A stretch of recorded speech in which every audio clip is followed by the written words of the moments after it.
देव भगवान की जय। राजा रामचंद्र भगवान की जय। बाके बिहारी लाल की जय। ओम नमः पार्वती पतये हर हर महादेव। स्वामी दीनानाथ परमहंस महाराज की जय। सज्जनों, आज की भगवत चर्चा में यह प्रश्न होगा कि समर्पण कैसे ईश्वर के प्रति हो, किसी का उत्तर देना है। एक भगत ने प्रश्न किया है इंस्टाग्राम पर कि महाराज जी, सब कुछ तो नाम जप करता हूँ, सेवा भी करता हूँ, गीता भी पढ़ता हूँ, लेकिन समर्पण जो होना चाहिए वो नहीं हो पाता। कभी कभी मन में फाजुल तरंगे, निगेटिव तरंगे आ जाती हैं इष्ट के प्रति। कभी कभी भाव रहता है तो कभी कभी अभाव भी हो जाता है, और ये समस्या सबके साथ है। इष्ट में थोड़ा सा इधर उधर देखने, सुनने, समझने पर समर्पण खंडित हो जाता है। तो मेन समर्पण ही भक्ति है। तो इसी पर हम लोग चर्चा करेंगे कि समर्पण कैसे। उसके पहले क्या नाम है, 2 लाइन कीर्तन आप लोग पीछे पीछे बोलिए। बोलो जय सिया राम, जय जय सिया राम। बोलो जय सिया राम, जय जय सिया राम। बोलो जय गुरुदेवम, जय गुरुदेव। बोलो जय गुरुदेवम, जय गुरुदेव। दीन दयाल बिरद संभारी, दीन दयाल बिरद संभारी। हरहु नाथ मम संकट भारी। हरहु नाथ मम संकट भारी। जेहि विधि होहि नाथ हित मोरा। जेहि विधि होहि नाथ हित मोरा। करहु सो बेगी दास मैं तोरा। करहु सो बेगी दास मैं तोरा। बड़े भाग्य मानुष तन पावा। बड़े भाग मानुष तन पावा।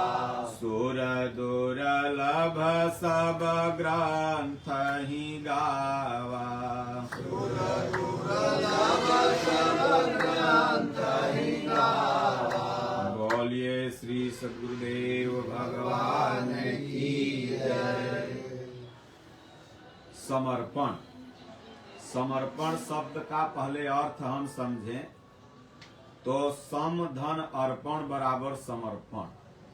तो सम का मतलब होता है बराबर, और अर्पण का मतलब होता है हम अपने आप को अर्पित करें। यानी बराबर मतलब के हर देश काल परिस्थिति में हमारा जो भाव वो एक जैसा, हर देश काल परिस्थिति में, मतलब सुख और दुख। इसी को गीता में भगवान ने कहा। गीता का यही श्लोक आपको बताता है कि आप समर्पित हैं कि नहीं। कि सुखे दुखे समे कृत्वा लाभा लाभव जया जयो। सुख में, दुख में, लाभ में, हानि में समे कृत्वा मतलब बराबर भाव उत्पन्न। लेकिन ऐसा कर पाना बिरला ही भक्तों के लिए है, बिरला। सुख होता है तो हम स्वाभाविक भगवान के प्रति प्रेम अर्पित करते हैं, 2 किलो लड्डू लेके पहुंच जाते हैं। कोई मनोकामना पूरा होती है तो स्वाभाविक प्रेम उत्पन्न करते हैं। लेकिन इसके विपरीत में अगर कहीं दुख मिल गया, कहीं व्यापार में हानि हो गई, तो हम इतना दिन से स्वामी जी को भज रहे हैं, हम इतना दिन से राम जी को भज रहे हैं, कहाँ भगवान सुन रहे हैं, भगवान से मुंह बिचका लिया। तो यहाँ क्या हुआ, समर्पण खंडित हो गया। समर्पण का तात्पर्य कि समान, क्योंकि जैसे माता पिता गुरु वृंद अपने शिष्य का भाव देखते हैं कि इसके अंदर समानता आई कि नहीं। पुत्र को माता पिता कभी अकारण डांटते हैं कि इसके अंदर देखेंगे मेरे प्रति समर्पण है कि नहीं। अकारण डांट दिए और उस पर भी अगर पुत्र साइलेंट रहा तो समझिए कि ये पुत्र है। गुरु अपने शिष्य को कभी अकारण ही डांटते हैं। हमारे पूज्य स्वामी जी दादा गुरु महाराज की सेवा में ड्यूटी लगी, जब आए साधु बने तो बर्तन बासन जो दादा गुरु महाराज का रहता था, कमंडल थरिया ये सब खाने के बाद धो धा करके रखते थे लाके, खूब सफाई से धोए थे। एक दाग लगा हुआ था थाली में। दादा गुरु महाराज 3-4 सणसा स्वामी जी को मारे, बोले जूठे थरिया ला के रख दिया। बोले गुरु महाराज इसमें कोई नहीं खाया। बोले फिर कहता है कोई नहीं खाया है, ये दाग क्या है, कौन धोएगा। स्वामी जी खड़ा रहे। तो समर्पण जैसे जानवर है, मालिक के प्रति समर्पित रहता है, बांध के भी आप रखे हैं, छोड़ के भी रखे हैं। कुत्ता है, लोग कहते हैं ना वफादार कुत्ता होता है, 4 लाठी मार भी दीजिए तो भी जाएगा, घूम टहर के फिर आ जाएगा। तो इसलिए साधक को, शिष्य को, भक्त को सम्मान निरादर आदर ही, मान सम्मान में भी अपमान में भी इष्ट के प्रति हमारा समान भाव बना रहे। और ये भाव कब बनेगा, जब निरंतर हम नाम जप करेंगे और मानसिक प्रतिदिन अपने इष्ट के पास आप जाइए मानसिक रूप से। वैसे तो भगवान कण कण में है, लोग बैठते हैं तो भजन में मन नहीं लगता, लोग कहेंगे महाराज मन भागने लगता। तो जो भी आपके इष्ट हो, राम जी, कृष्ण जी, गुरु महाराज, स्वामी, जो भी आपके इष्ट, आप जिसको मानते हैं, तो सुबह में या शाम में जब भी आप ध्यान में बैठते हैं तो मन जब भागने लगे तो आप क्या करो कि तुरंत विचार करो कि अब मैं गाड़ी पर बैठ गया, गाड़ी पर बैठ करके रास्ते में जा रहा हूं, रास्ते में वहां गया, प्रसाद लिया, आश्रम पे गेट पर गया, वहां दंडवत प्रणाम किया, धुने पर गया, वहां दंडवत प्रणाम किया, संत महात्मा मिले, वहां दंडवत प्रणाम किया, गुरु महाराज के क्या नाम है कच्छ पर जाके प्रणाम किया, फिर वहां प्रकृति दर्शन किया, फिर भंडारा किया, फिर सेवा किया, झाड़ू मारा, फिर अब इतना में 20-25 मिनट आप अपने मन को इसमें झुरा सकते हैं। मन कहाँ आपका घूम रहा है, तो धाम में घूम रहा है। तो मन का काम है भागना, भागने दो। अब भाग भी रहा है तो कहाँ भाग रहा है, भगवान के धाम में घूम रहा है। वहां से फिर आया तब विभूति लिया, उसके बाद गाड़ी में बैठा, फिर अपने घर आ गया। तो 25 मिनट, 20 मिनट, 10 मिनट आप पहुंच गए। अच्छा, इसमें आपको खर्चा भी नहीं है। बाहर गाड़ी से आप जाइएगा तो 5,000 10,000 गाड़ी वाला भाड़ा लेगा। रास्ते में रोड एक्सीडेंट का भी डर है, पैसा भी खर्च होगा, समय भी, छुट्टी नहीं मिल रही है, ऑफिस में समय नहीं है। लेकिन मन से अगर आप अपने इष्ट के प्रति प्रतिदिन वहां पर जा करके माथा दंडवत कर रहे हैं तो धीरे धीरे धीरे धीरे समर्पण आ जाएगा। दादा गुरु महाराज के पास हजारों हजार साधु बनने के लिए लोग चित्रकूट में पहुंचने लगे। जब ख्याति बन गई, कोई सुने पहुंच जाए महाराज रख लो, किसी को समझा बुझा के, किसी को किराया भाड़ा दे करके भेज देते थे। कहते थे कि जाओ शरीरिया से कहीं रहना, मनवा से हमारे पास क्या नाम है 24 घंटा में 2 बार आ जाना, सुबेरे शाम। शरीरिया से कहीं रहो, मन से मेरे पास आ जाओ। जिसका नाम भजन है जिसका नाम भक्ति है, जिसका नाम समर्पण है, वो तुम्हें मैं प्रदान कर दूंगा। तो प्रतिदिन आप साधक हैं, भक्त हैं, गृहस्थ हैं, संत हैं, कोई भी है, कुछ भी, यहाँ कोई महान नहीं और कोई गलत नहीं, कोई श्रेष्ठ नहीं, कोई निकृष्ट नहीं, सब अपना अपना रोल अदा कर रहा है। Life is story, what the stage, man is the actor, God director. आप जहां हो वहां से आपको ईश्वर मिल सकता है, ये निसंदेह। ऐसा नहीं कि आप साधु बन जाओगे, घर छोड़ दोगे तभी भगवान मिलेंगे, नहीं, आप घर में भी रह के भगवान को पा सकते हैं। न जाने कितने भगत, अभी मैं नंदा नाई की कहानी आगे सुनाऊंगा, न जाने कितने भगत घर में रह के भगवान को पा गए। इसलिए भगवान ने जो रोल दिया है उस रोल को करते हुए, और आप प्रतिदिन अपने इष्ट के पास वहां जाइए, वहां से अपना आइए, 25 मिनट सुबह, 25 मिनट शाम, 5 मिनट सुबह, 5 मिनट शाम, जितना समय उतने में ही आप चक्कर लगा के आ जाइए। धीरे धीरे समर्पण आपके अंदर आ जाएगा। नंदा नाई था, भगवान का अनन्य भक्त था, और दुर्योधन का एक तरह से मेकअप एडवाइजर था। मतलब के जो राजा महाराजा होते हैं, तो जैसे कि प्रधानमंत्री हो गए, नेता मंत्री, तो सब एगो मेकअप सजावट वाला रख ले रहते हैं, हमको श्रृंगार करेगा। तो दुर्योधन राजा था, युवराज था, तो मेकअप जाके रोज अपना उसका करता था, नाई था। लेकिन संतों में, ईश्वर में, भगवान में अटूट श्रद्धा थी। किसी भी तरह के महात्मा संत की कोई भी चीज धर्म का, परोपकार का हमेशा करता था। एक दिन क्या है कि अपना भगवान का नाम जपते हुए जा रहा था, पूर्णिमा का दिन था, उधर से गंगा स्नान करके 10-15 महात्मा आ रहे थे। इसने प्रणाम किया, प्रणाम बाबा। तो महात्मा लोगों को जो प्रणाम कर देता है ना, तो महात्मा लोग समझ जाते हैं कि ये भक्त है, ये खियाएगा पियाएगा, ये कोड है, और उसी से महात्मा बोलेगा भी, दूसरे से नहीं बोलेगा। ये 100 महात्मा की टोली जा रही थी, 2-3 गांव पार हो गया, कोई जजमान न मिले खिलाने वाला। तो एक लांगड़ महात्मा भी उसमें पीछे पीछे थे।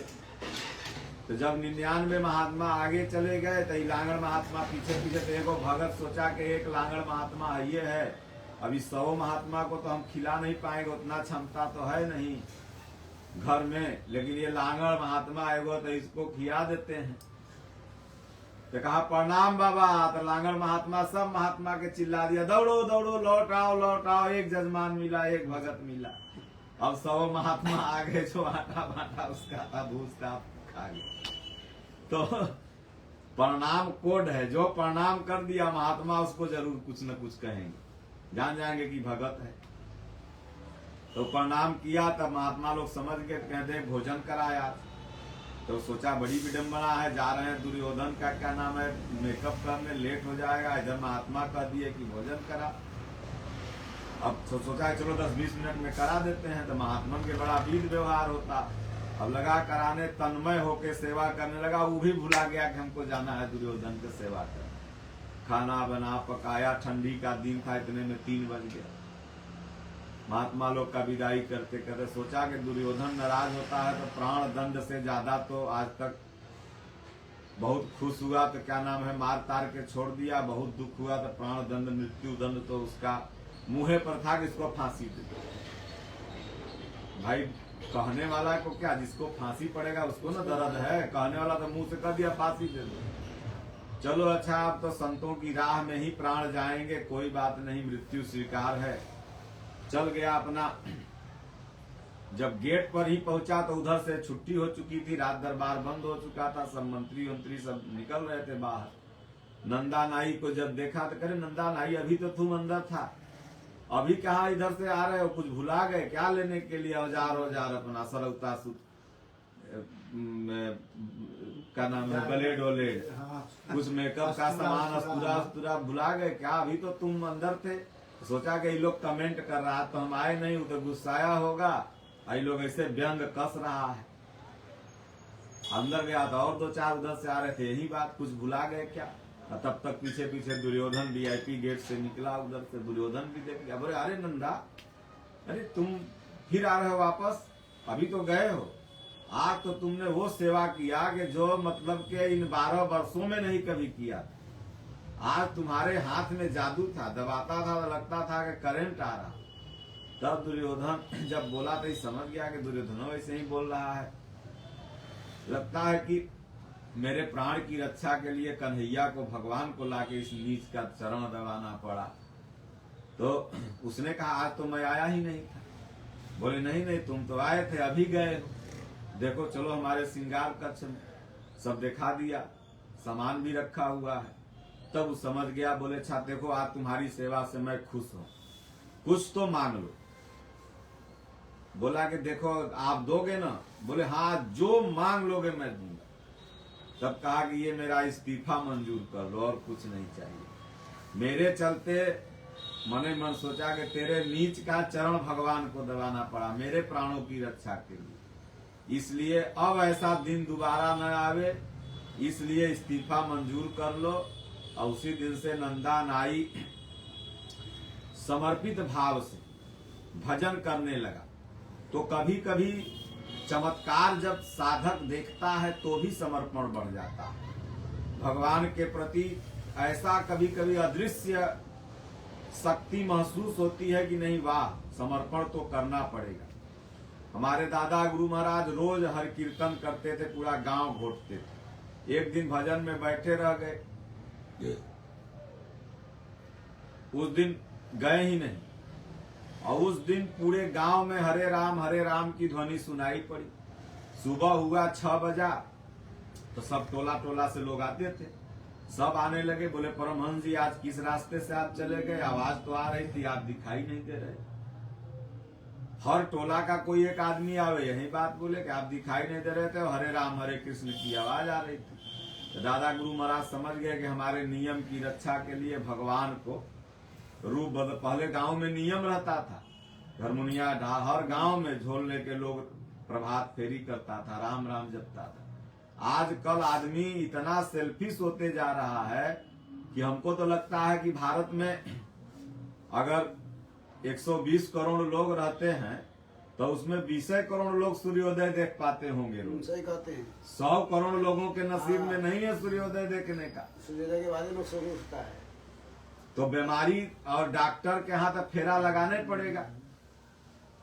सूर्य का दर्शन इसीलिए मतलब कहा गया कि सूर्य को उठने से पहले उठ जाओ, तब देखिए कि डॉक्टर के पास जाने की जरूरत नहीं है। और यहाँ तक जिस दिन एक दिन जरूर हर आदमी देख लेता है सूर्योदय, कहीं आ जाइए, डॉक्टर के यहाँ नंबर लगाना रहता है। 3 बजे से घर में अपना उठ करके माई लोग, पटना में एक बार हम रुके एक जगह, 3 बजे खट खुट हम पे आज कोनो पर्व है, पूर्णिमा एकादशी, मंदिर जा रहे हो क्या तुम लोग? 3 बजे सूर्य कहे नहीं महाराज जी अपॉइंटमेंट है डॉक्टर साहब के यहाँ। हम कहे डॉक्टर सुइया रख ले, जाओ ना वहां से घींच लेगा, दर्द जो ठेंगना की तरह दर्द है सब गायब हो जाएगा। और रुपया घींच लेगा, दर्द गायब हो गया। रिश्तेदार के रुपया जब तक है ठेंगना में दर्द है, रुपया गायब, ठेंगना के दर्द गायब। थाना में जब थाना पर भारी 10,000 तोरा से 10,000 तोरा से ले लिया तो घमंड खत्म, तो सब लड़ाई। और फिर वह दुनिया सुलह भी लगा देगा। अरे जब ससुरा सुलह लगावे के था तो घर में लड़ा कहेला, तो लड़ा इसलिए कि 10,000 के गर्मिया रहे और कहेला 10,000 गर्मी निकल गए, ठंडा हो गए, सुलह पर साइन कर। इसलिए भगवान का क्या नाम है? समर्पण। तो समर्पण जब हम चमत्कार प्रभाव देखते हैं तो इष्ट के प्रति समर्पण हो जाता है। लेकिन ये समर्पण बराबर बना रहे, हमेशा हर परिस्थिति में बना रहे, इसके लिए मानसिक पूजा, मन से आना जाना अपने इष्ट के प्रति हमेशा होना चाहिए। आज अभी आज जो आप लोग आरती के बाद एक आरती सुने, ये आरती बिल्कुल समर्पणात्मक आरती है। इसी आरती का अर्थ बता करके और उसके बाद क्या नाम है सत्संग समापन करेंगे। पहले आप लोग आरती सुनिए और पीछे पीछे गाइए भी। ओम जय जगदीश हरे,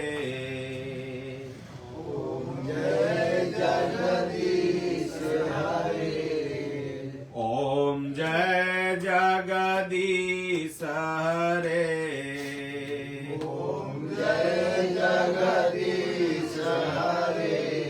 स्वामी जय जगदीश हरे।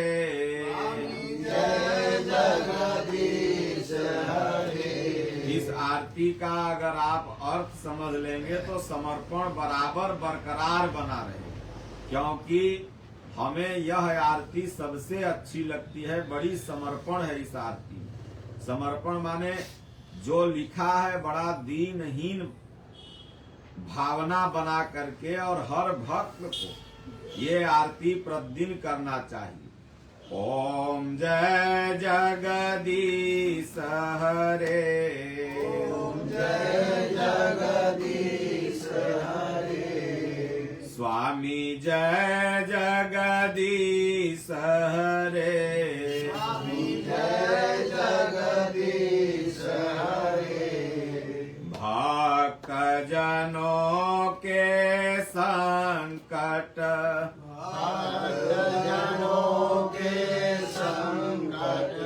क्षण में दूर करे।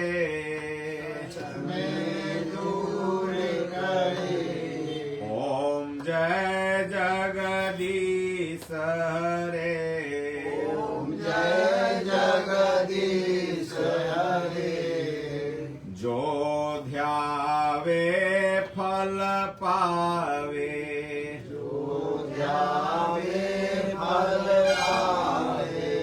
दुख बिन से मन का।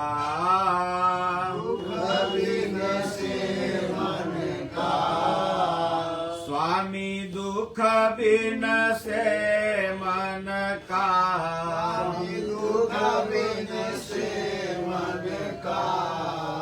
सुख संपत्ति घर आवे।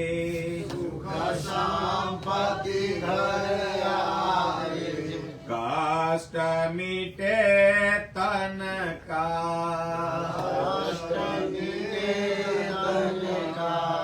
ओम जय जगदीश हरे।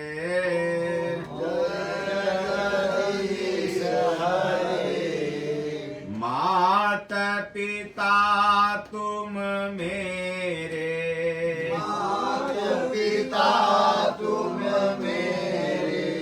शरण गहूँ मैं किसकी।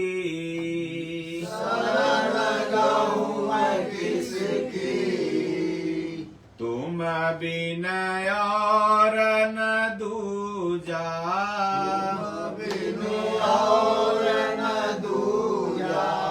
आस करूँ मैं जिसकी। ओम जय जगदीश हरे। ओम जय जगदीश हरे। स्वामी जय जगदीश हरे। स्वामी जय जगदीश हरे। तुम पूरन परमात्मा।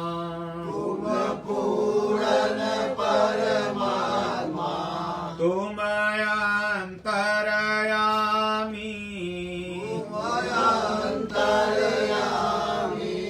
स्वामी तुम अंतरयामी।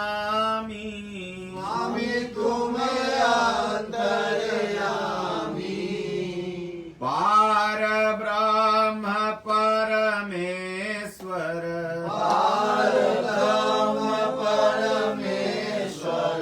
तुम सबके स्वामी।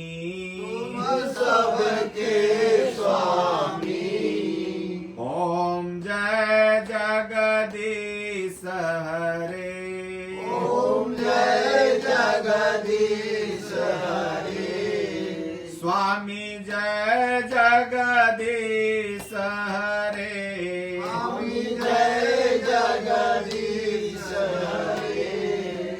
तुम करुणा के सागर। तुम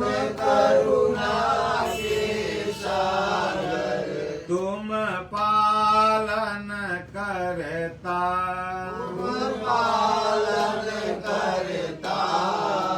स्वामी तुम पालन करता,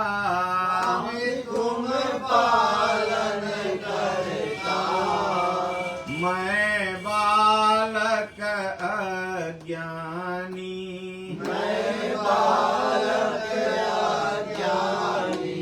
कृपा करो भरता,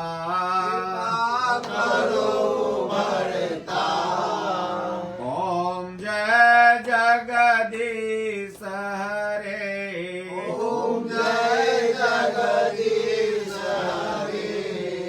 स्वामी जय जगदीश हरे,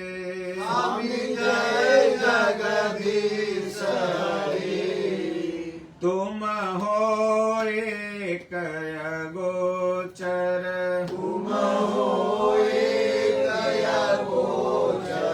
सबके प्राणपति, सबके प्राणपति, स्वामी सबके प्राणपति, सबके प्राणपति, किस विधि मिलूं दयामय, किस विधि मिलूं दयामय, तुमको मैं कुमति, को मैं कुमति, ओम जय जगदीश हरे, ओम जय जगदीश हरे, स्वामी जय जगदीश हरे, स्वामी जय जगदीश हरे, दीन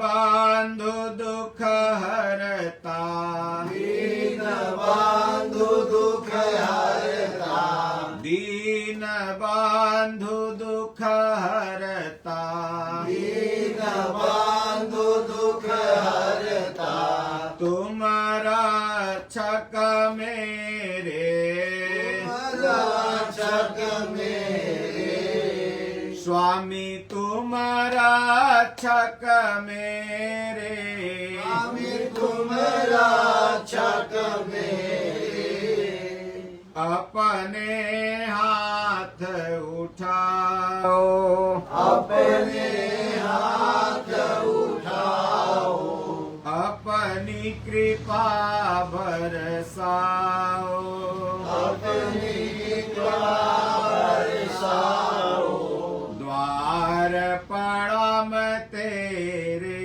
द्वार पड़ा तेरे, ओम जय जगदीश हरे, ओम जय जगदीश हरे, स्वामी जय जगदीश हरे, स्वामी जय जगदीश हरे, विषय विकार मिटाओ, विषय विकार मिटाओ, पाप हरो देवा, पाप हरो देवा, स्वामी पाप हरो देवा, स्वामी पाप हरो देवा, श्रद्धा भक्ति बढ़ाओ, श्रद्धा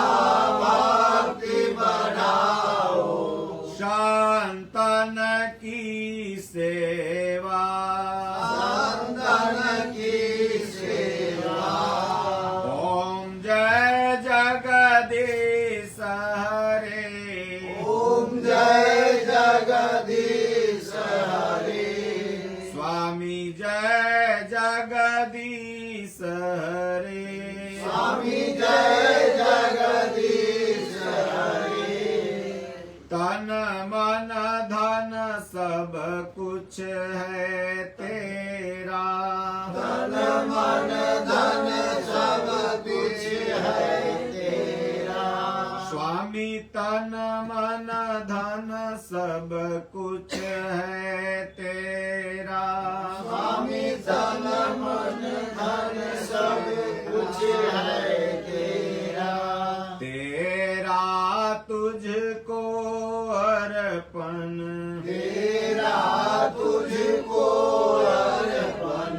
क्या लागत है मेरा, क्या लागत है मेरा। ओम जय जगदीश हरे। ओम जय जगदीश हरे। स्वामी जय जगदीश हरे। स्वामी जय जगदीश हरे।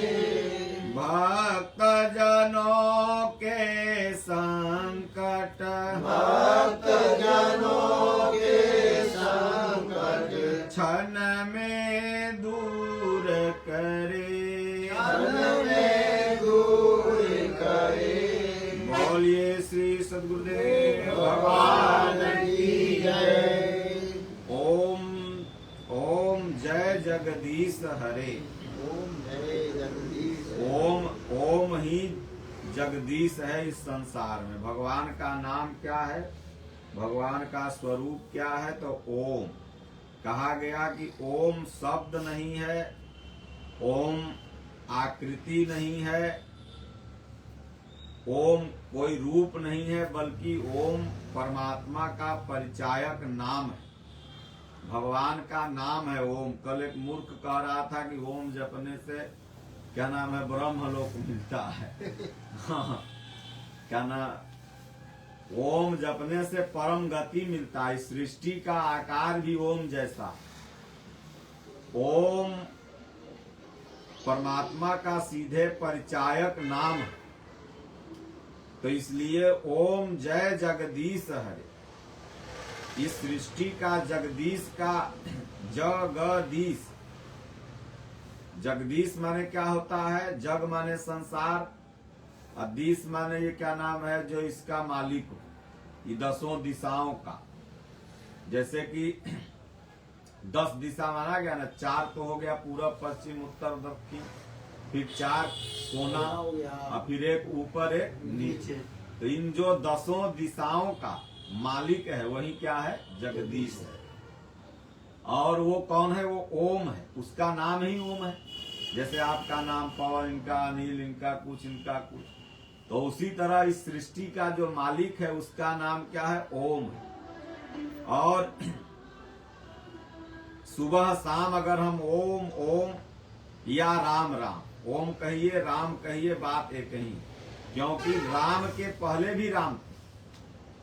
अगर राम जी को भगवान मान लिया जाए तो दशरथ के भगवान कौन थे कि राम राम जप रहे थे दशरथ? भाई दशरथ तो राम के आने के पहले भी ना राम राम जपते रहे होंगे। जैसे आप अपने बेटवा का नाम आज राम रखे, लेकिन उसके पहले क्या आप राम नहीं जप रहे थे? तो राम तो पहले भी थे, आज भी हैं और आगे भी रहेंगे। इसलिए कहा गया एक राम दशरथ कर बेटा, एक राम घट घट में लेटा, एक राम सब जगत पसारा, एक राम सब जगते न्यारा। तो इसलिए भगवान का जो नाम वशिष्ठ मुनि ने रखा, तो उनमें ये गुण देखा कि ये तो जो सकल सृष्टि के कर्ता हैं वही तो अवतार लिए हैं इनके घर में। तो इसलिए इनका नाम, उन्हीं का नाम क्यों नहीं रख दिया जाए? तो धरे नाम गुरु हृदय विचारी, वेद तत्व निपटव सुचारी। तो वेद से निकाल करके वो नाम रखे, वेद से, यानी वेद में राम पहले भी था।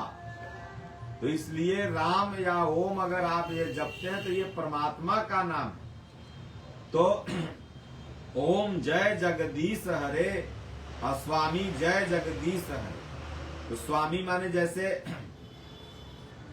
हम लोग के स्वामी, दास का स्वामी, पत्नी का स्वामी पति, पुत्र का स्वामी पिता, तो उसी तरह हम सभी का स्वामी भगवान है, ईश्वर है। इसलिए माता सीता राम जी को क्या कहती थी, स्वामी न तो आज। ये 2 नामों से पुकारती थी। हम लोग गुरु महाराज को क्या कहते हैं, स्वामी। या आज भी जो आज्ञाकारी पत्नियां हैं अपने पति का नाम नहीं लेती, स्वामी ही बोलेंगी। या बड़का बेटवा का नाम धर करके इधर आइए फलना के पापा। तो लेकिन जो भी सनातन संस्कृति से प्रेरित होंगी वो पति को स्वामी ही बोलेगी। दास जो होता है वो स्वामी ही बोलेगा। जब पितामह भीष्म मरने लगे तो उनके जो दोनों दास थे उनको बुलाया और कहे कि जाओ आज से तुमको मैं दासत्व से मुक्त करता हूं। मतलब दास भी होना, तो हम सभी दास हैं और हम सभी के स्वामी भगवान है, परमात्मा है, जिनका नाम ओम है। तो ओम जय जगदीश हरे, स्वामी जय जगदीश हरे। इसलिए हे भगवान, हे स्वामी, आप दसों दिशाओं के मालिक हैं, आपका नाम ओम है और मैं आपकी शरण में हूँ सर्वतो भावेन, आप मेरी रक्षा करो। तो दूसरी लाइन में क्या है कि भक्त जनों के संकट क्षण में दूर करे। भक्त जनों के संकट, भगवान का एक नाम संकट मोचन है। अब बताइए संकट क्या है? किसी के ठेंगुना दर्द, किसी के माथा दर्द, किसी के पेट दर्द, किसी के बेटवा कहल में नहीं है, कोई के बिटिया कहल में नहीं है, किसी के पास धन नहीं आ रहा है, क्या यह संकट है? ये सब संकट थोड़ी है। और इसी को क्या भगवान दूर करते हैं? ये सब तो जब तक लगा रहेगा, तुम भक्ति करो चाहे मत करो, ये तो संकट आते ही रहेंगे। गंगा के किनारे भी आदमी जाकर के प्यासा मरता, पूर्व जन्म के पाप से हरि चर्चा न सुहाय, और जैसे ज्वर के ताप से भूख विदा हो जाए। बैठे रहोगे, बगल में चले जाओगे, लेकिन पाप अगर संस्कार कई जन्म का है तो नहीं सुहाएगा। लगेगा कब बंद हो जाए, कब क्या हो जाए। जब पुण्य रहेगा तो मन एकदम लगा रहेगा कि नहीं। तो सबसे बड़ा संकट आखिर में क्या है? हम लोगों का सबसे बड़ा दुख क्या है? मान के चलिए एक संकट दूर हो जाएगा, दूसरा मुंह बाके खड़ा है। एक इच्छा पूरी हो गई, हे प्रभु संकट है, ये हो जाता, और तब तक दूसरा संकट तैयार है। तो ये संकट नहीं, तो तो हमारे पास भी है, आपके पास, तो सबके पास रहेगा, सदैव रहेगा। सबसे बड़ा संकट क्या है? बार बार जन्मना मरना, 84 लाख जोनी की यात्रा करना। और इसी को भगवान दूर करते हैं। अगर ओम के शरण में आप चले गए, उस परब्रह्म के शरण में, उस परमात्मा के शरण में, जिसका नाम ओम है, तो कहे भक्त जनों के संकट, यही सबसे बड़ा संकट है। ये तो शरीर है, सुख दुख तो आएगा इसको। ये तो अभी सुख, अभी रात है तो दिन आएगा, दिन है तो रात आएगा। तो प्रकृति का नियम है, नो चेंजिंग। दुनिया में कोई बाबा बीवी नहीं पैदा हुआ है जो आपको चेंज करे, क्योंकि कहा गया कि कौन काहु सुख दुख कर दाता, निजकृत कर्म भोग सब भ्राता। वो तो जो आ रहा है वो तुम्हारा कर्मवा है, जो ध्यावे फल पावे। जैसन धियाया है वैसन फल मिल रहा। तो तू सोच रहे हो हम बागेश्वर बाबा जाके नरियल बांधेंगे तो हमारा सब ठेंगुना दर्द गायब हो जाएगा, तब तो सारा अस्पताल बंद कर दो। एक आदमी कहा कि महाराज जी, यही आया तो कहा कि महाराज जी हम जा रहे हैं, बल ट्रेन है, सुबेरे सीताराम नाम है, बख्तियारपुर का लड़का है, पतला पतला, कि हम जा रहे हैं बागेश्वर बाबा के। हम के काहे ला जा रहे हैं? कोई कारण होगा। तो जा रहे हैं कि हमारी पत्नी कहल में नहीं है, एक भाई है वो मन मनता करता है इधर से उधर, और क्या नाम है, बहुत सारा इच्छा है, ये हो जाता वो हो जाता, टीका लगा के देखे होंगे ये लोग आता है। तो हम कहे कि अच्छा ये बताओ कि इतना खुल जाओगे तो बागेश्वर बाबा पूरा कर देंगे? तो कहे कि विश्वास तो है कर देंगे, सब जा रहा है, बड़ी भीड़ हो रही है वहां पर, करना तो चाहिए। हम कहे देखो, तुम जो जा रहे हो सेम समस्या ही बागेश्वर बाबा के पास है। तुम्हारी सारी समस्या ये धीरेन्द्र कृष्ण शास्त्री के भी पास है, उनका भी भाई कहले में नहीं, उनको भी है कि हमारा एगो अस्पताल बन जाए। इच्छा है ना भाई के अस्पताल बन जाए, बड़का गो कैंसर अस्पताल। भले उद्देश्य सेवा का है, लेकिन इच्छा तो है। उनको भाई तुमको धन की इच्छा के लिए जा रहे हो, उनको भी धन का इच्छा है। तुम्हारा भाई कहल में नहीं है, उनको भाई कहल में नहीं है, तो समस्या तो दोनों लोग का सेम है। जो तुम्हारे पास है वो उनके पास है, तो वो दूर कैसे कर देंगे? अगर दूर कर देते तो पहले आपन न कर देते, तब न तुम्हारा करते। तो कहीं भी आप जाओ, यहीं चले आओ, तो क्या समस्या दूर हो जाएगी? गया कि नहीं हो?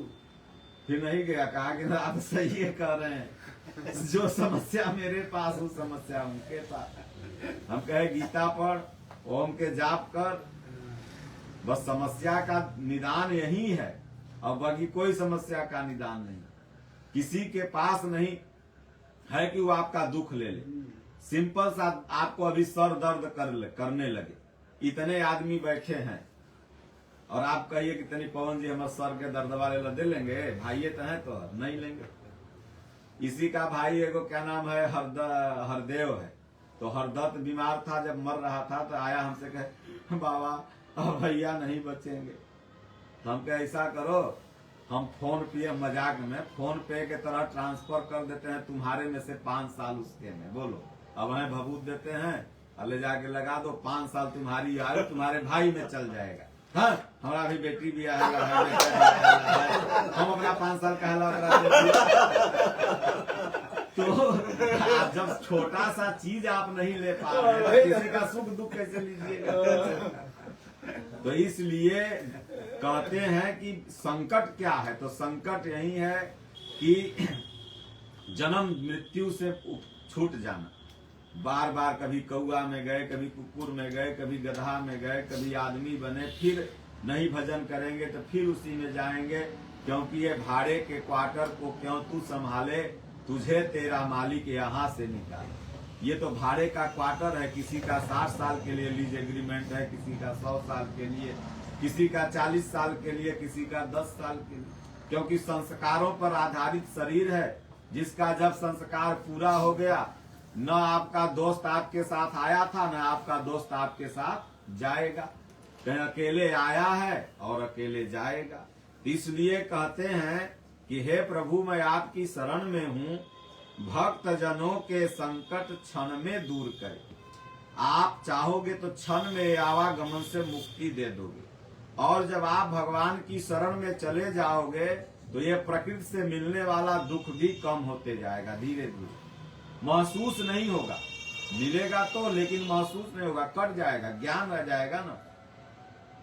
कहीं भी दर्द रहे, कहीं कुछ ज्ञान आ जाएगा, चलो कोई संस्कार है, भगवान भेजे हैं, व्यायाम करो, दवाई का, वो कट जाएगा। तो जब ज्ञान की तलवार से उस दुख को आप काट सकते हैं, तो ये भी दुखम, वो भी दुखम। तीसरी लाइन कहते हैं, हर लाइन इसका महत्वपूर्ण है कि जो ध्यावे फल पावे, दुख बिन से मन का, स्वामी दुख बिन से मन का, जो ध्यावे फल पावे। हमारे स्वामी जी के पास कोई भी आशीर्वाद लेने जाता है, कहेंगे जो तो श्रद्धय कृपा बन के लौटेगी, तुम्हारी श्रद्धा ही कृपा बन के लौटेगी। जो ध्यावे फल पावे। याद का उल्टा क्या है? दया। इधर से आप लिख दो याद, और इधर से उसी को पढ़ो तो दया। इधर से याद है, इधर से दया। तो ध्यावे माने याद करना ही होता है। तो जो सुबह शाम बैठ करके मानसिक रूप से गुरु महाराज के शरण में, राम जी के शरण में, अयोध्या धाम, हरिद्वार धाम, जहां आपका इष्ट है, मन से चले जाओ। मन से जाने में कोई नो स्टूडेंट, नो तेल का खर्चा, नो टोल टैक्स, और ऑफिस का ड्यूटी भी हो गया, और चल भी गए, चल भी आए, और साल खाड़ में समय मिले तो एक बार शरीर से भी जाके दर्शन कर। तो जो ध्यावे फल पावे, दुख बिन से मन का। तो जो मन में दुख है, मन का दुख क्या है कि भगवान नहीं मिल रहे हैं, परमात्मा नहीं मिल रहे हैं, ये मन का सबसे बड़ा दुख है। जब मन सुखी कब होता? हनुमान जी से किसी ने कहा कि विपत्ति क्या है, दुख क्या है, तो हनुमान जी ने कहा कि प्रभु सबसे बड़ा दुख तो यह है कि जब तब सुमिरन भजन न होई, अकह हनुमंत विपत्ति प्रभु सोई। जहिया आपका भजन सुमिरन नहीं हो, सच पूछिए, किसी दिन हम लोग पटना चले गए, कहीं चल गए, गाड़ी में है, अगर जिस दिन सत्संग नहीं हुआ, जिस दिन भजन नहीं हुआ, जिस दिन आरती नहीं, तो लगता है कि सारा जीवन बेकार। इसलिए हम कहीं किसी भी परिस्थिति में आरती करना है, सत्संग करना है, गाड़ी में रहो, गाड़ी में जहां भी रहो, तब लगता है कि नहीं हमने किया। तो मन दुख बिन से मन का, इसलिए अपने घर में आप जहां रहो, सुबह शाम भगवान की आरती 10 मिनट उसके लिए बैठ जाओ। लेकिन यहाँ तो हम भगवान से सौदा करते हैं, कमिटमेंट करते हैं। हाँ, हमारा ई देव तो हम तोरा भ जाते, तोरा काला भगवान देवे जेथिन, तो उनका कमी है। हे भगवान, हमरा है 1 लाख के जमीन बिक जेते ना, तो हम 1 किलो लड्डू चढ़े, यानी भगवान लड्डू के भूखर, यानी बतासा पे भगवान को बुला रहे। भगवान बतासा पे भूलेंगे? गोपिकाओं के पास भगवान जाते थे तो गोपिकाएं क्या नाम है, वह छाछ पियाती थी, मट्ठा। तो उसी पर सूरदास ने लिख दिया कि मतलब के छाछ पर भगवान को रिझा लिया उन लोगों ने। कहें के काग के भाग सुनोरी सजनी, हरि हाथ से ले गयो माखन रोटी। कौआ का भी भाग था कि भगवान के हाथ से माखन रोटी लेकर के भाग गया। और कह के गिलास भर छछियन के छाछ पर, 1 गिलास छाछ ले लेती थी और कृष्ण भगवान कहती थी नाचो नाचो तब देंगे, नाचो तब दे। आप कैसे लड़का करते हो, पढ़ो तो चॉकलेट देंगे, ये कर झाड़ू मार दो, हम आता है कोई लड़का, चल झाड़ू मार तब टाफी देंगे, तब प्रसाद देंगे। तब कृष्ण भगवान पकड़ाए जाए, चोरी करे जाए, तो पकड़ाए जाए तो कहे चलो ये तुमको मट्ठा और माखन तब मिलेगा जब इतना तुम नाच के दिखाओगे। तो सब गाल नोचे 100, कृष्ण भगवान के नचाओ 100, तब उसके बाद 1 गिलास। तो उसी पर एक संत ने लिख दिया कि भाग्य है इन लोगों का कि मटकी भर गिलास पर, मटकी भर छाछ पर, 1 गिलास छाछ पर कृष्ण भगवान है कि जो पूरी दुनिया को नचा रहा है, उसी को नचा रही। तो इसलिए कहते हैं कि ये मन का जो दुख है तब मिटेगा जब मानसिक हम वहां आने जाने लगेंगे। और भगवान तो आपके भाव के भूखे, न छाछ के भूखे हैं न। तब जब उन संत ने ऐसा लिखा तो उनको अनुभव में आया कि ये जो गोपिकाएं हैं, ये कोई छाछ फाछ का लफड़ा नहीं है, ये अगला जन्म के सब ऋषि मुनि है, सब कृष्ण भगवान के लिए साधना करते करते मर गई। और इस जन्म में भगवान सबको जाके दर्शन का सुख दे रहे हैं, दर्शन दे दे करके सबको सुख दे रहे हैं। तब जाके उन संत ने फिर उस शब्द को दूसरे ढंग से लिखा। तो कहते हैं कि सुख संपत्ति घर आवे, कष्ट मिटे तन का। तब घर में क्या आता है, जब भगवान के नाम जपने को तो सुख संपत्ति घर आवे। तो मुकेश अंबानी बन जाइएगा कि टाटा बिरला बन जाइएगा भाई, तब तो बढ़िया है, रोज लोग नाम जपते हैं, बन जाइए, धन आ जाएगा।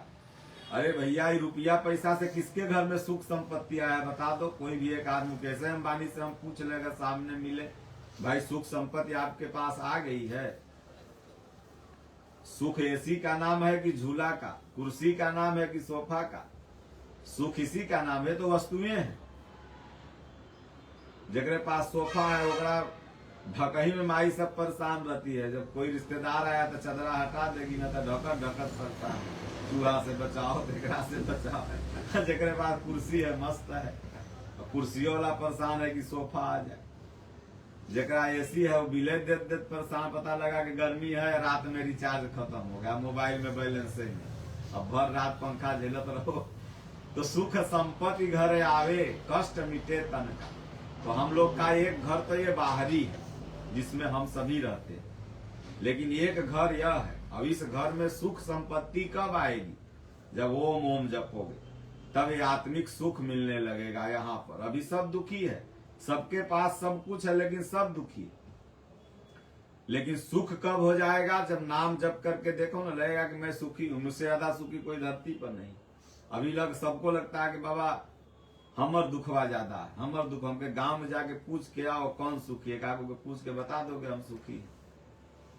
जकरा से पूछो सबके पास एक झुआ दुख है, लेकिन आपन आपन दुखवा सबके ज्यादा बुझाता है, क्योंकि अपना माथा पर का भार सबको न पता चलेगा, दूसरा माथा पर का भार पता चलेगा।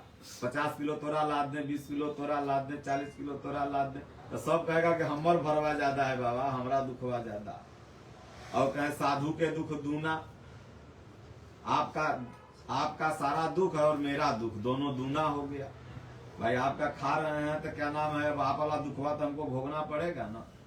कहे सुख इसलिए कहे के राजा दुखिया प्रजा दुखिया, साधु के दुख दूना, आशा तृष्णा सबगट व्यापी, कोई भवन ना सूना। तो इसलिए कहे सुख संपत्ति घर आवे, जब ओम ओम जपने रहोगे तो आत्मिक सुख, और यही सबसे बड़ा संपत्ति। कबीर ने इसी कहा कि कबीरा सब जग निर्धना, धनवंता नहीं कोई, धनवंता सोई जानी हो जह राम नाम धन हो।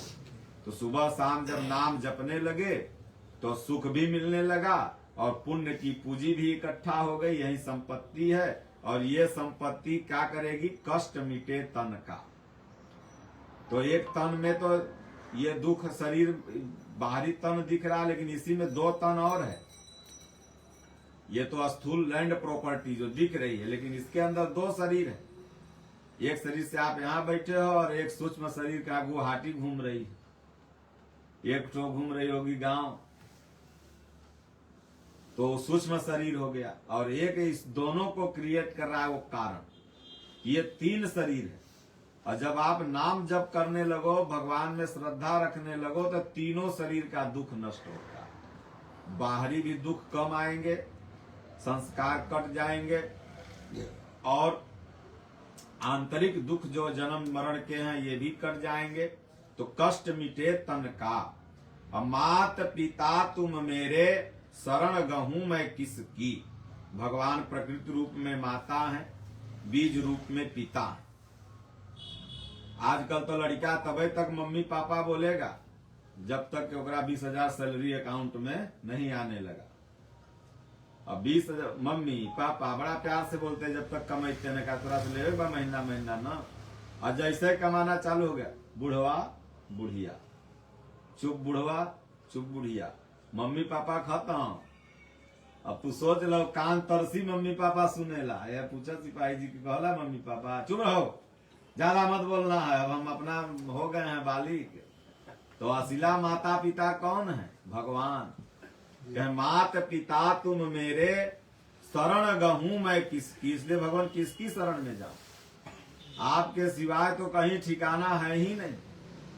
इसलिए आपका शरण सानिध्य ही हमारे लिए घर है। स्वामी शरण गहूं किसकी, तुम बिन और न दूजा, आस करूं मैं जिसकी। द्रौपदी आस करते करते बेचारी इज्जत नहीं बची, तब कृष्ण भगवान के शरण में गई। मैया सीता आस करते करते जब इज्जत नहीं बचा, धनुष नहीं टूटा, तो राम जी के शरण में गई तो धनुष टूट गया। आपके ऊपर भी कभी दुख आवे तो एक बार सब जगह, सबके मोबाइल पर 5,000 फ्रेंड है, 50 रुपया मांगोगे तो सब तुमको अनफॉलो कर देगा, कहेगा ही तो मांगता है? सब एको दोस्त नहीं है, जांच परख लो, नहीं कोई विपत्ति में साथ देने वाला है। और भगवान से मांग लोगे तो भगवान यह दोस्तवन के हृदय में बैठल है, व्यवस्था बना देंगे। एक आदमी था, उसको बड़ा बीमारी हो गया, कोई विपत्ति आ गई, फोन किया अपने दोस्त को, बोला हेलो हेलो हेलो तनी 50,000 रुपया भेज दो भाई, काम है, बहुत जरूरी काम है, ऐसे ऐसे बात है। तो वो सुन रहा है, लेकिन हेलो हेलो हेलो आवाज नहीं आ रही है। फिर से बोलो, क्या बोलो, तो 50,000 रुपया भेजो ना, काम है। तो कहे हेलो हेलो, सब सुन रहा है, बोल नहीं रहा है। तो बीच में जो एक्सचेंज वाला था, पहले तो लाइन थी तार वाली ना, तो आप और हम जो बात करते हैं, ये ऐसा मत सोचिए कि कोई दूसरा नहीं सुन रहा है। हर कुछ आपके मोबाइल का रिकॉर्ड हो रहा है एक थर्ड पर्सन के पास। और जो दुनिया में हम कर्म कुकर्म कर रहे हैं, अभी भगवान के पास रिकॉर्ड हो रहा है, वो थर्ड पावर सब देख रहा है। आज लोग बतिया लेता है, सोचता है कि अगला तो नहीं देखा, अगला तो नहीं सुना, लेकिन बीचवा में तो रिकॉर्ड हो रहा है ना। अभी पुलिस निकालेगी तो सबके मोबाइल के निकल जाएगा डाटा, कहाँ कहाँ का बतियेला। तो बीचवा वाला जो हल है वो काट दिया, उधर वाला आवाज काट दिया, और जो मांग रहा था उसकी आवाज काट दिया, और उसको बोला कि ये बताओ न कहीं बदरी है, न कहीं मौसम कुछ खराब है, और नेटवर्क टनाटन यहाँ शो कर रहा, तुम हलो हलो कह रहे हो, सुनाइए नहीं दे रहा है। तो कहे तोरा सुनाई दे रहा तो तुम्हें दे न दे 50,000 रुपया, तोरा सुनाई दे रहा तो तुम्हें दे दे। तो कहा गया कि दुख कभी आवे तो एक बार सारे मित्र को कह लीजिए, कोई मदद नहीं करेगा, लेकिन अपने ठाकुर जी को कह के, भगवान को कह के, इष्ट को कह के कि हे प्रभु ये कमी है, और उसके बाद किसी को फोन लगा दो, देखना उसके हृदय में भी भगवान है, तुरंत उसका मति गति बदल देंगे और वो तुरंत दे देगा। तो इसलिए कहते हैं कि तुम बिन और न दूजा आस करूं मैं जिसकी। इसलिए मांगना है तो कुछ भी भगवान से पहले मांग लो, और उसके बाद देखो दुनिया वाले मदद करने के लिए तैयार हो जाएंगे। रामायण में एक लाइन बाबा ने कह दिया, गोस्वामी जी ने एक ही लाइन में ही बतिया कह दिया। क्या किया? तो कहे जा पर कृपा राम कर होई, अता पर कृपा करही सब कोई। आज राम जी के कृपा हमारे ऊपर है, तब हाजीपुर से खाना बन के आल। राम जी का कृपा हट जाए तो कुकुरो नहीं पूछेगा कि बाबा खैला की मरला, और जहरे मिला के दे देगा। तो इसलिए राम की कृपा है, परमात्मा की कृपा है, आया है। तो जा पर कृपा राम के होई, ता पर कृपा करें सब कोई। इसलिए कहते हैं कि तुम पूरन परमात्मा तुम अंतरयामी, स्वामी तुम अंतरयामी। प्रभु आप पूर्ण परमात्मा हैं और आप घट घट की जानने वाले हैं, अंतर्यामी हैं। भगवान से बड़ा इस संसार में कोई अंतर्यामी नहीं, और उन्हीं के शरण में जाओ, वो सब जान रहे हैं, त्रिकाल दृष्टा है। अब आजकल तो भारत में ऐसे ऐसे अंतर्यामी बैठे हैं कि जो बाबू के नाम बता देते हैं तो तुम सोचते हो कि तो अंतर्यामी है। बाबा हमारा बाबू के नाम बताओ ना, हमारा दुख कौन है बताओ ना। तुम नहीं जान रहा कि तेरा माथा दर्द है कि पेट दर्द है, तू अपना बाबू के नाम नहीं जान रहा कि जाके धीरेन्द्र शास्त्री से पूछ रहे हो। जो जान रहे हो वो क्यों पूछने जाते हो किसी से? अपने बाबू के नाम सब जाना है, हमारा कौन बीमारी है सब जाना है, हम कैसे दुखी हैं ये भी सब कोई जानता, और कैसे सुखी होंगे ये भी सब कोई जानता। अब बताइए कि अगर गुटखा छुड़ाने का, भाई गुटखा से आपको जो बीमारी हो रही है तो आप तो जान ही न रहे हैं, तब गुटखा छुड़ाने के लिए बाबा के यहाँ जाने की क्या जरूरत है? गुटखा छोड़ दो, बीमारी गायब। उमें कौन बाबा तो मती मारेगा, गुटखा छूट जाएगा?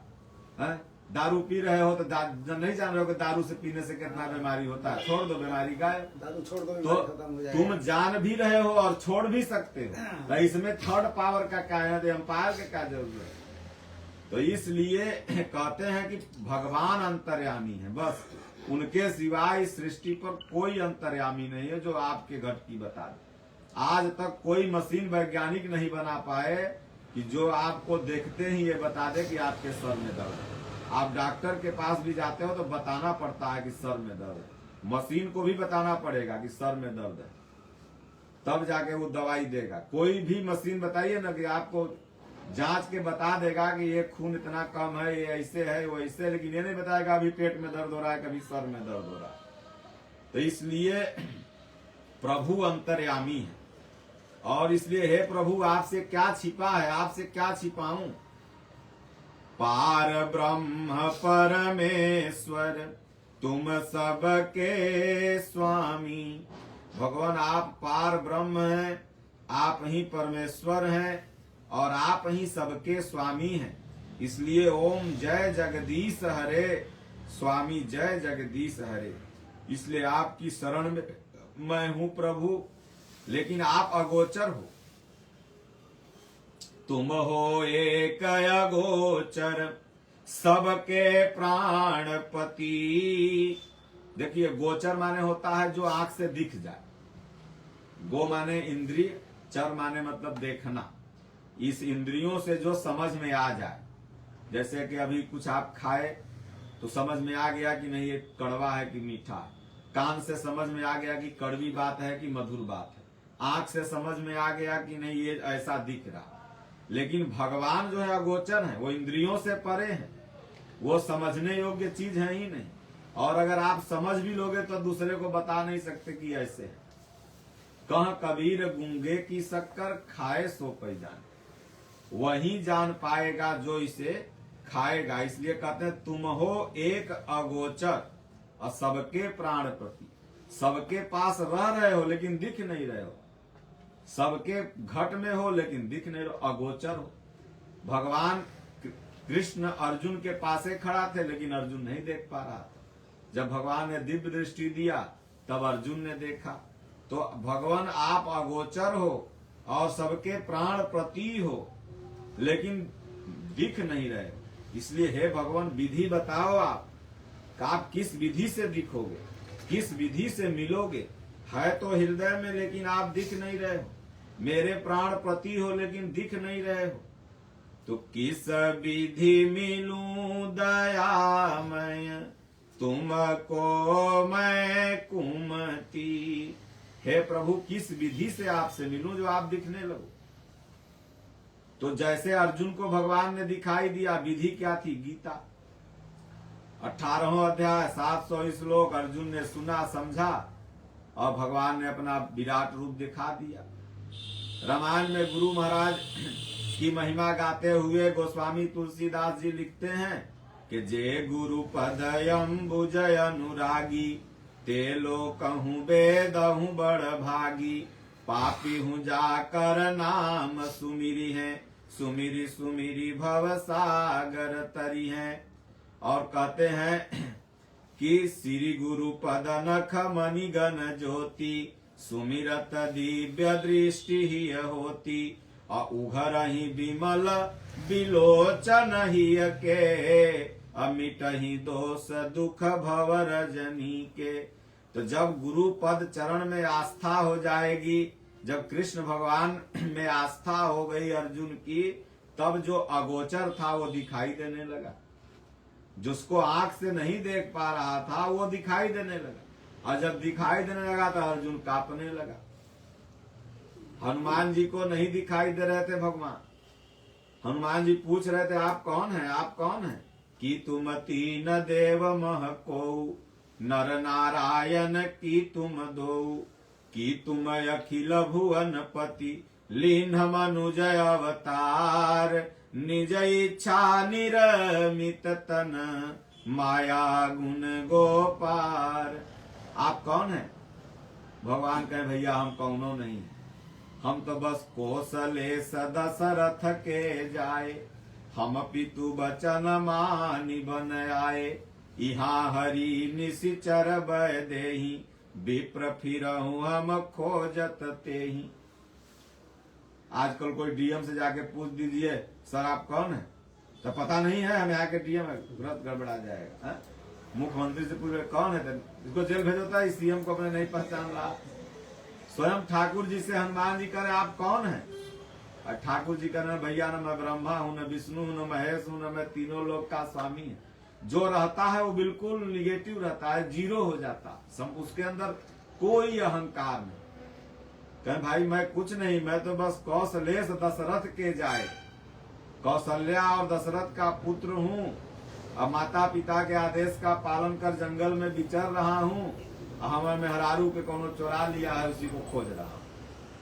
तब हनुमान जी ने जहाँ राम सुना तब चरण में लौट मोर न्याऊ मैं पूछा साई तुम पूछहु कस नर की नाई तब माया बस जीव जड़ संतत फिरहूँ भुलान। भगवान आपकी माया में मैं भूला हुआ, तो इसलिए प्रभु आप अगोचर हैं, किस विधि से मिलूं आपसे।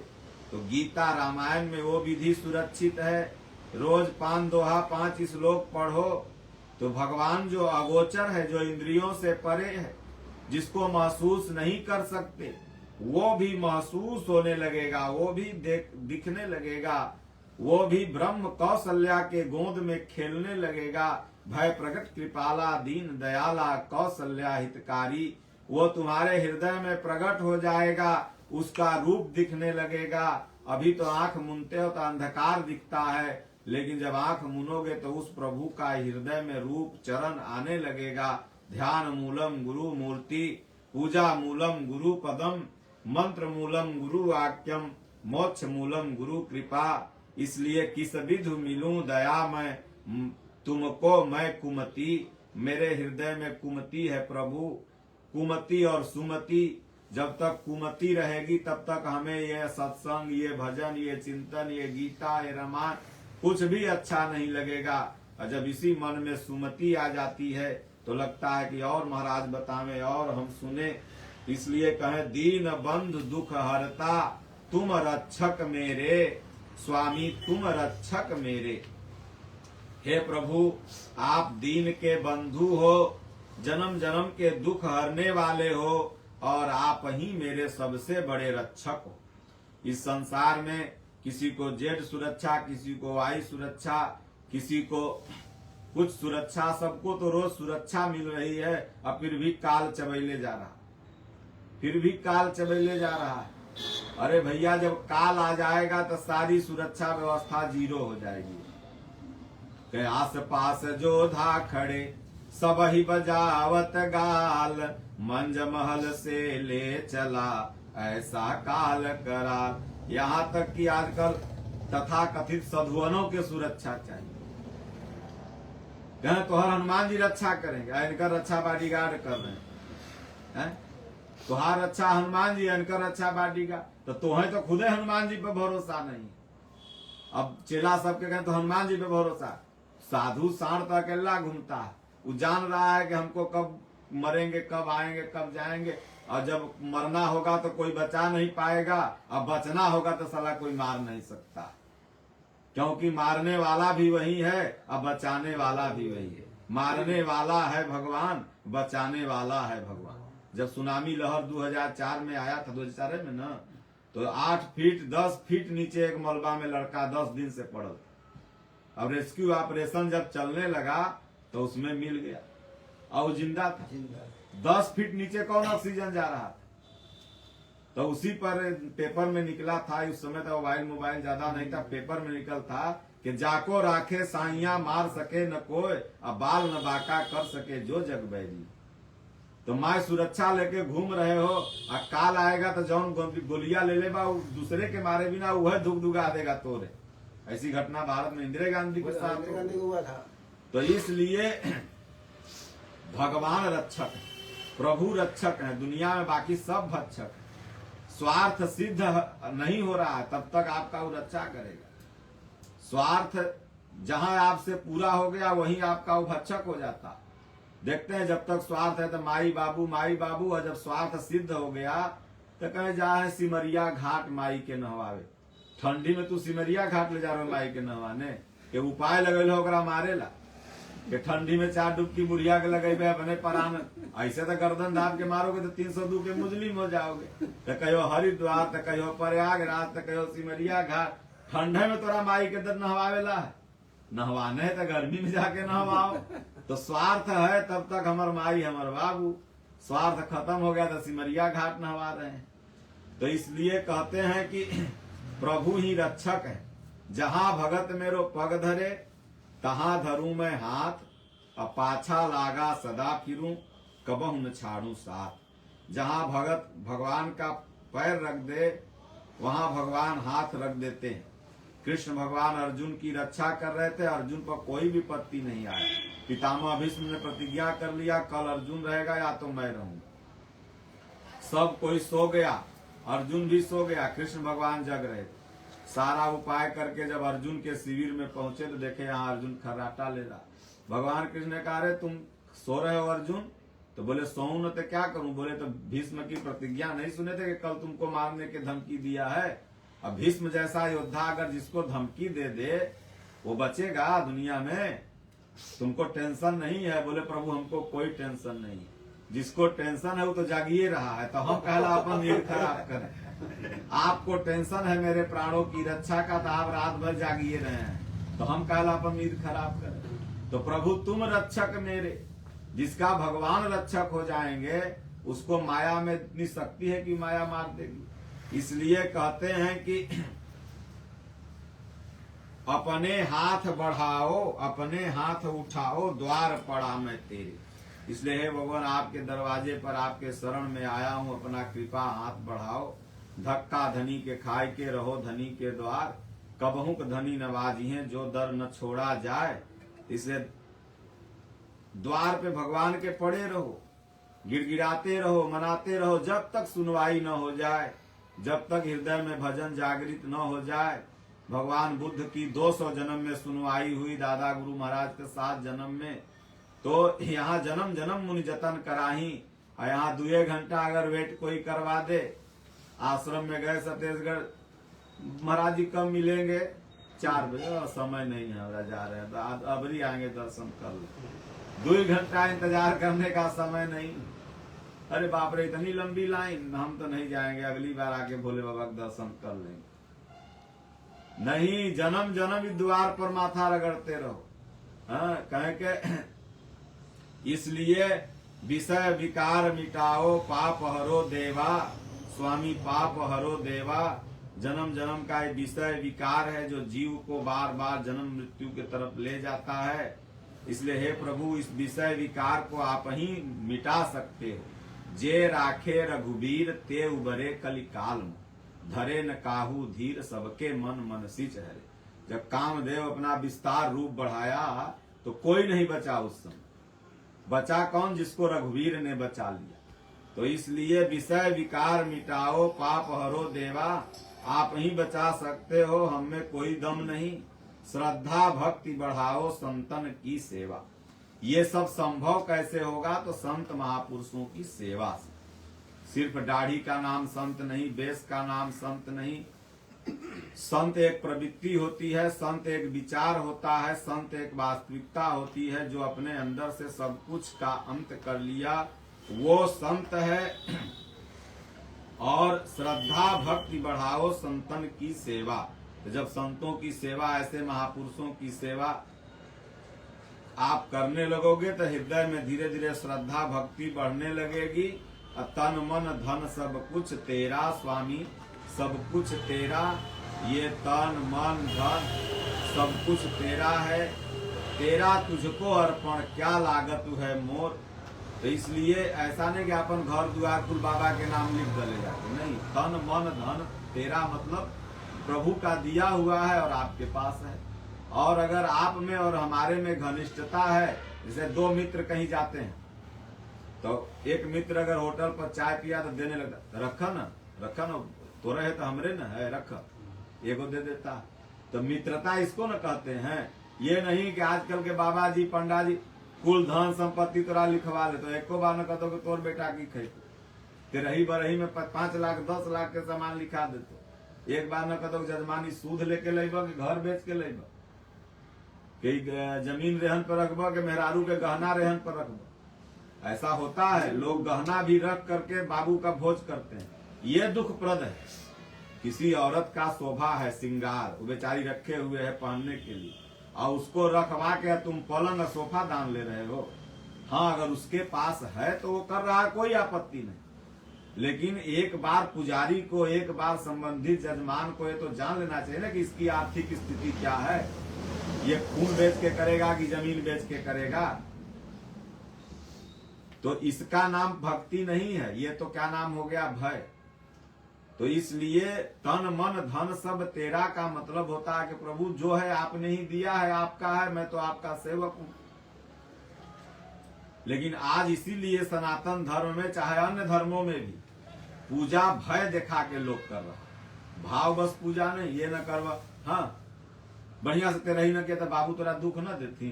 बाबू जो जीवन भर पेट कपड़ के पटना कमा के हमारे लिए सारी व्यवस्था किया, वो मरने के बाद दुख देगा।